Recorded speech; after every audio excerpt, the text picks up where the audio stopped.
നാടൊന്നാകെ സങ്കടപ്പെടുത്തിയ വലിയ ദുരന്തം, വയനാട്ടിൽ നടന്ന ഉരുൾപൊട്ടലുമായി ബന്ധപ്പെട്ട് ഒരുപാട് കൂടപ്പിറപ്പുകൾ നമ്മൾ വിട്ടുപോയി. ആ വിഷയത്തിൽ അവർക്കൊരു സഹായം അഭ്യർത്ഥിച്ച് എൻ്റെ ഒരു സുഹൃത്തുക്കളെ വിളിച്ചിരുന്നു. അവർക്ക് വേണ്ടിയിട്ട് നമുക്ക് എന്താണ് ചെയ്യാൻ പറ്റുമെന്ന് പറഞ്ഞപ്പോൾ കുറേ ആൾക്കാർ പല രീതിയിൽ പല ലെവലിലും അതിനെ റെസ്പോണ്ട് ചെയ്തു. അതിൽ വ്യത്യസ്തമായിട്ട് ഒരാൾ ഞാനവനോട് ചോദിച്ചടാ, അറിയല്ലോ നമുക്ക് എന്താ നമുക്ക് ചെയ്യാൻ പറ്റുക ഏത് രീതിയിൽ. അപ്പോൾ അവൻ പറഞ്ഞ് ഞാൻ എന്താണ് ചെയ്യേണ്ടത്, എൻ്റെ ഭാഗത്തുനിന്ന് എന്ത് സപ്പോർട്ടാണ് ഞങ്ങൾ ചെയ്യാന്ന് പറഞ്ഞു. രക്ഷാപ്രവർത്തനത്തിന് പോകുമ്പോൾ നമ്മളവിടെ കയറ്റൂല, കാരണം അവിടെ കറക്റ്റ് വാറണ്ടി കാർഡും ആയിട്ടുള്ള ആളുകൾ മാത്രമേ അവിടെ കയറ്റുള്ളൂ. അപ്പോൾ അതുകൊണ്ട് നമുക്ക് പോകാൻ പറ്റില്ല. വേറെ നമുക്ക് എന്ത് ചെയ്യാൻ പറ്റുമെന്ന് ചോദിച്ചപ്പോൾ അവൻ പറഞ്ഞേ ഓന് കുറച്ച് മാസം മുമ്പ് ഒരു ചെറിയൊരു ഷോപ്പ് തുടങ്ങി.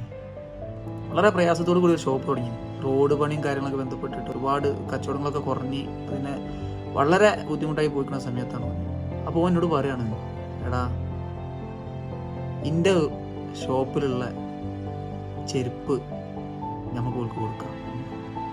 ഞാൻ പറഞ്ഞു, എടാ അത് വേണോ, കാരണം ഈ ഇപ്പോൾ പുതിയത് തുടങ്ങിയതാണ്, ഒരുപാട് പൈസ അവിടെ നിന്ന് റോളാക്കി തുടങ്ങിയ സംഭവമാണ്, വേണോ എന്ന് ചോദിച്ചപ്പോൾ എന്നോട് പറഞ്ഞ ഒറ്റ കാര്യമാണ്, മണ്ണിൻ്റെ അടിയിൽ കിടക്കണ നമ്മുടെ കൂടപ്പിറപ്പിൻ്റെ അത്ര വില വരില്ലടാ എൻ്റെ ചെരുപ്പെന്ന് പറഞ്ഞു.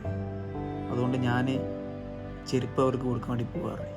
ഭയങ്കര എന്താ പറയുക, ഒരു വല്ലാത്തൊരു ഫീലിംഗ് നമുക്കത്. കാരണം നമ്മുടെ നാട് മൊത്തം സങ്കടപ്പെട്ടിരിക്കുന്ന സമയത്ത് ഒരു എന്താ പറയുക, അതിൽ രക്ഷപ്പെട്ട് ഒരു തുണി പോലും ഒരു ചെരുപ്പ് പോലും സ്വന്തമായിട്ടില്ലാത്ത ആളുകൾക്ക് നമ്മുടെ ഭാഗത്തുനിന്ന് ഒരു സഹായം അല്ലെങ്കിൽ നമുക്കത് ചെയ്യടാ എന്ന് പറയുമ്പോൾ നമുക്കതൊക്കെ സങ്കടം തോന്നുന്നൊരു കാര്യമാണ്.